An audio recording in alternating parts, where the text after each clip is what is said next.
You all know I've told you I'm a constitutionalist. I'm a James Madison constitutionalist. I've told you what I think the role of the federal government is in relation to the Constitution.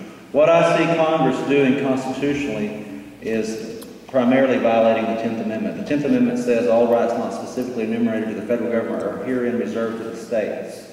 That is the Madison viewpoint. The federal government is intentionally limited, and we have seen mandate after mandate upon the states in violation of the 10th Amendment. And I think what we are seeing and what we will see over the next generation is not just Congress infringing upon the rights of the states, but we're seeing the courts not holding Congress's feet to the fire when it comes to unconstitutional legislation that they're passing. Naturally, I support the Second Amendment. It's very clear. It means what it says. Everyone up here feels that way. I don't think I need to spend 3 minutes explaining to you how I feel on that. We all support the Second Amendment right to keep and bear arms. But I think we need to look at the broader context of the Constitution. If the Congress, over generations, as it has done, continues to chip away at states' rights and thus individual rights, remember the Constitution is protection to the public from the federal government. It is intended to protect us from our own government. If Congress continues to infringe upon us and chip away at our constitutional rights, all of our constitutional freedoms are in jeopardy, and naturally the Second Amendment is in jeopardy.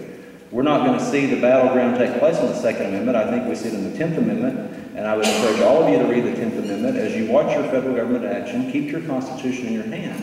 It is our protection, and I think we need to make sure that we put judges on the bench that will uphold our constitutional freedoms.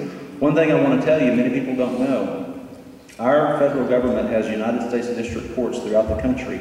Here in the 2nd District of Oklahoma, we are part of the Eastern District United States District Court. It's based in Muskogee. When a judge is appointed to the United States District Court, he or she is appointed for life. They serve until they die. They're never ever on the ballot, and they cannot be removed. They can only be impeached, which is a very high burden and it rarely ever happens. This is where we will see the battle for the heart and soul of our country, I believe, over the next 20 years. It's in the courts. If we continue to put liberals on the bench, we will have no fight because it won't matter what Congress does, the courts will uphold it. And I think that's why we need someone who's trained in the Constitution that can get to Washington and question those judges and make sure they understand the Constitution the way you and I do. And if you elect me to Congress, that's what I'll do. Thank you.